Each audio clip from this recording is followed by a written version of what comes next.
Welcome, everyone, to Rutgers at the Voice of College Football. One day after the national championship game in which the Ohio State Buckeyes defeat Notre Dame 34-23 to win the national championship. Congratulations to the Buckeyes of Ohio State. I had predicted that Notre Dame would win the national championship earlier in the season. I was close, but as they say, close but no cigar. Congratulations to the Buckeyes as we close the 2024 college season and look ahead to 2025. On today's show, we're going to talk first Rutgers recruiting, and we're going to talk about the all-important issue of who Rutgers will hire as the next defensive coordinator, and then we're going to look at the depth chart for the offensive skill players. And we'll be broadcasting every Monday at 7 p.m. going forward. If you like the show, please hit that like and subscribe button. And, of course, we welcome your comments. And if you want to call into the show, the StreamYard link is in the show. I see somebody already in the comments section, Jillian Baker.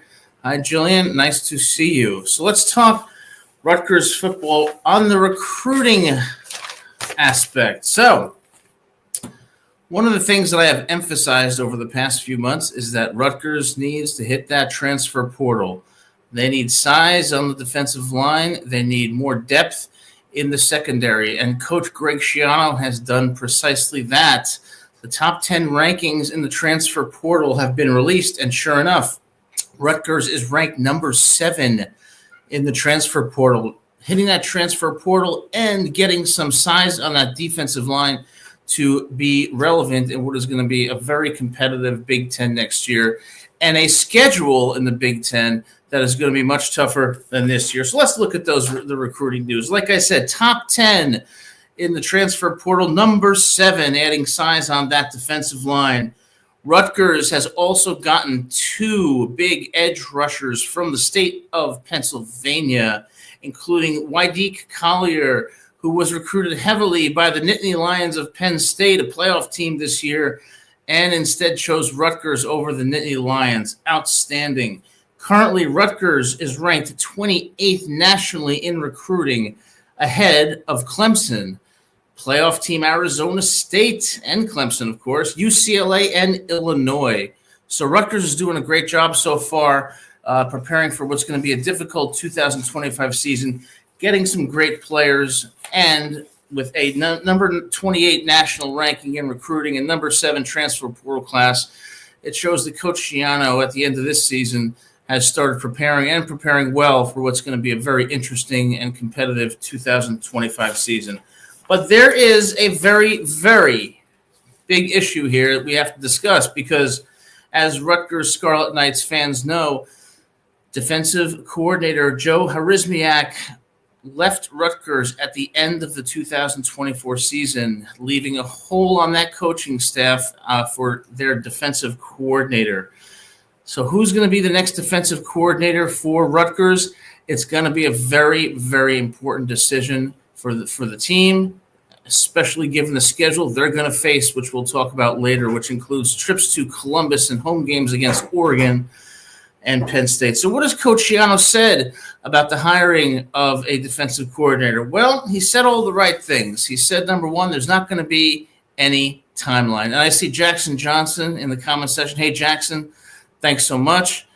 Jackson is the host at the Alabama Voice of College Football. Fantastic show. You should definitely watch that if you want to know everything about Crimson Tide football. So what has Coach Schiano said about the defensive coordinator hire? Well, he said there's not going to be any timeline. He's going to be very careful about this hire, as he should, because this hire is going to be critical. Let's talk a second about Joe Harismiak. Before he left Rutgers, he led Rutgers to a top 20 defense before a tremendous amount of injuries affected the Scarlet Knights and their prospects of being effective as the season wore on. Having said that, though, he did lead them to a 3-1 finish despite those injuries and a bowl game against Kansas State Wildcats, which they lost 44-41, but were nonetheless very competitive in that game. So Coach Schiano says there's going to be no timeline because what does he want to do? What any coach wants to do. He wants to get the best coach. best defensive coordinator for Rutgers. And, of course, like he said, we don't play for 8 months. So we're going to take our time and find the right person and get the best guy by the spring. So I anticipate that we'll have a defensive coordinator for the Scarlet Knights by spring football. Now, the question then is, who should be the defensive coordinator? There's a lot of great DCs out there. I've got 4 ideas that I'm going to throw out there, and I think that one of them on this list may be the pick. Let's start. Number 1, let's go to Minnesota and the Golden Gophers and Corey Heatherman. Corey Heatherman, let's look at this from the perspective of the fact that the last 2 defensive coordinators for Rutgers, where have they come from? They've come from Minnesota. Corey Heatherman is the former Rutgers linebackers coach who worked for 2 seasons under Joe Harizmiak, and he's only got 1 year left on his contract with an $850,000 buyout. I think this is doable. I think Heatherman could be a great fit for the Scarlet Knights. So going forward, keep an eye on Corey Heatherman.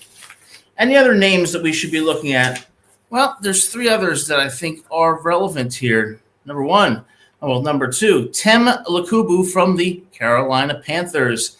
He served as Rutgers outside linebackers coach in 2010 and 2011, was the director of player development in 2006 and 2007. And we know those were the golden years of Rutgers football under Greg Schiano's first stint, when Rutgers was relevant nationally and more competitive than it had been in decades. Next possible candidate. Of course, there has to be a Belichick in here somewhere. We know one of them is coaching at the University of North Carolina. Well, we also have Steve Belichick from the Washington Huskies. Now, he's a former long snapper for the Scarlet Knights, and in his first season as a Division I defensive coordinator, got a Huskies defense that allowed 22.8 points per game, which was 44th nationally, and 324.8 yards per game on offense, which was tied for 26th nationally. Steve Belichick is a candidate for the Scarlet Knights position. The last one, I'm going to go to West Lafayette, Indiana, to a former Purdue head coach. His name is Ryan Walters.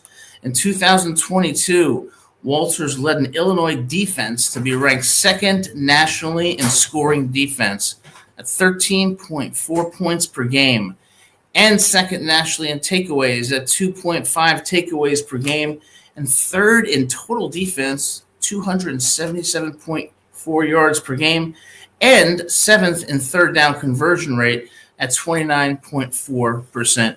And 3rd down conversion rate is critical. What we see a lot in these big games, particularly in the playoffs, is defenses' inability to stop a team on 3rd down. And we saw it no more, obviously, than last night when the game was, what was the score of that game last night? 31-23. Notre Dame within striking distance with 2 minutes left, 3rd and 11. What does Ohio State do? Pass to Jeremiah Smith, the freshman phenom for the Buckeyes, to seal the deal, kick the field goal, and win 34-23.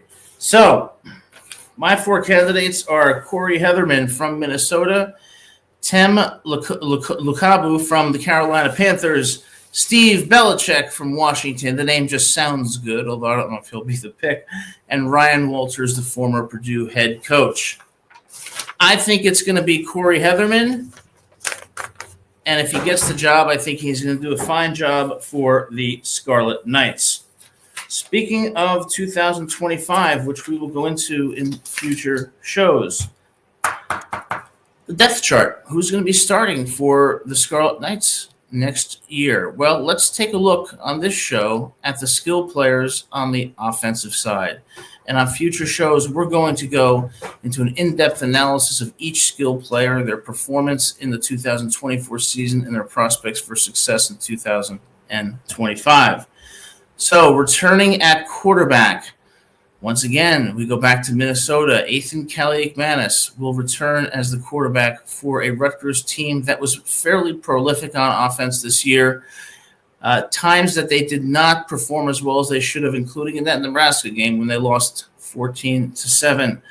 Ethan Kaliakmanis returns at quarterback. Former Don Bosco Prep graduates Antoine Raymond and Jashawn Benjamin will return and start at the running back position.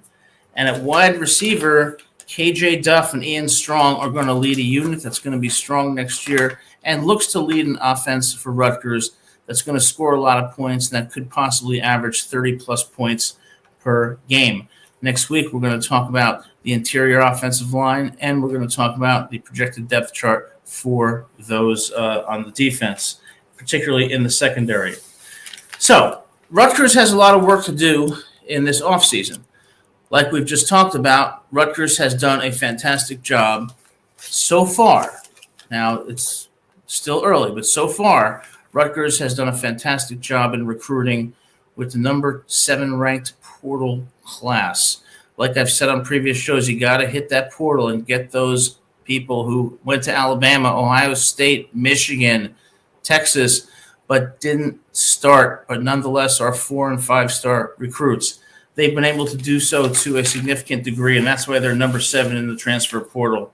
Those 2 big edge rushers from the state of Pennsylvania, including Wydeke Collier, who really is a talented prospect who turned down Penn State for the Scarlet Knights, a big victory for Greg Schiano and the Scarlet Knights. So when we look at the recruiting class and the outlook for 2025, so far we've got 26 recruits. We've got 23 3-stars coming in. So that means Rutgers is going to have to put a premium on development. We've got 3 4-stars coming in, 0 5-stars at this point. If we can add a few 5-stars, that would be a good thing for Rutgers, not only now but in the future, because those 5-stars can help bolster the depth on that roster. They can help get Rutgers to start winning those games that they should have won this year and ultimately create a domino effect that leads Rutgers to get better recruits and to increase its development of players into the NFL. So when we talk about 2025, another issue is going to be the schedule for 2025. Much tougher than it was last year. This year, they had a lot of great teams at home, but Rutgers, after a strong start, which included a 21-18 victory over the University of Washington, struggled against Nebraska with a 14-7 loss, got blown out by Wisconsin 42-10 at home in Piscataway, lost to UCLA in Piscataway 35-32, suffered a devastating loss to Illinois on the second-to-last play of the game on a 4th-down play from midfield. So 2024 was a year of great promise, and Rutgers did have a 7-win season, and Rutgers did go to a bowl game. But they lost 44-41 to Kansas State, and you can't help but think, yes, Rutgers is on an upward trajectory. Rutgers has a bright future, but you can't help but wonder what could have been. So let's hope that 2025 Rutgers continues this upward trajectory, because the goal ultimately should be getting that playoff spot and competing not only in the Big Ten but on a national level. So in 2025, the schedule gets harder. Iowa, the Hawkeyes come into Piscataway. They go away to face PJ Fleck and the Golden Gophers, a team that they beat this year. They go at Washington, a team they beat 21-18. This year in Piscataway. They've got the Oregon Ducks at home, a Ducks team that looked like they could be national champions until they ran into that juggernaut that is the Ohio State Buckeyes, the eventual national champions in the Rose Bowl. They go away to face an Illinois team that is always good, not necessarily great, but certainly formidable. And where do they go? Of course, to Columbus, Ohio, to face the defending national champions Ohio State Buckeyes. And then they have a home game in Piscataway against the Nittany Lions of Penn State, a team that was just about ready to go into overtime against Notre Dame until Drew Aller threw that ill-advised interception. So let's summarize briefly what's going on with Rutgers and what are we going to be talking about next week and during the offseason. Number one issue, the defensive coordinator. We're going to keep a close eye on who Rutgers is looking at for the defensive coordinator position. And in my opinion, Corey Heatherman is the leading candidate. We're going to keep an eye on recruiting each week. Rutgers so far, 28th in the country in recruiting, number 7 in the transfer portal, 2 big edge rushers from the state of Pennsylvania, and getting size on that defensive line and hopefully adding depth into that secondary. And we're going to look at the depth chart, namely the offensive line, defensive line, and secondary. And each week we're going to do a profile on each of the projected starters in 2025. We're going to look at their 2024 statistics. We're going to look at the outlook for 2025, and we're going to go through each position to determine how Rutgers is likely to fare in the 2025 season.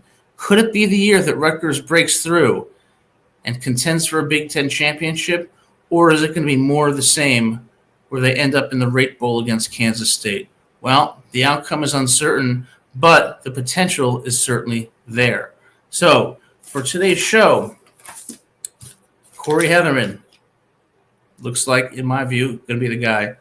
Recruiting on the right path. Depth chart. Offense, skilled players look solid, but more needs to be done to shore up depth on the offense and defense. And next week, we will continue to talk about the depth chart, recruiting, and update you on defensive coordinator news for the Scarlet Knights as we go into a long off season in preparation for what will hopefully be a unprecedented and potentially playoff-worthy 2025 season.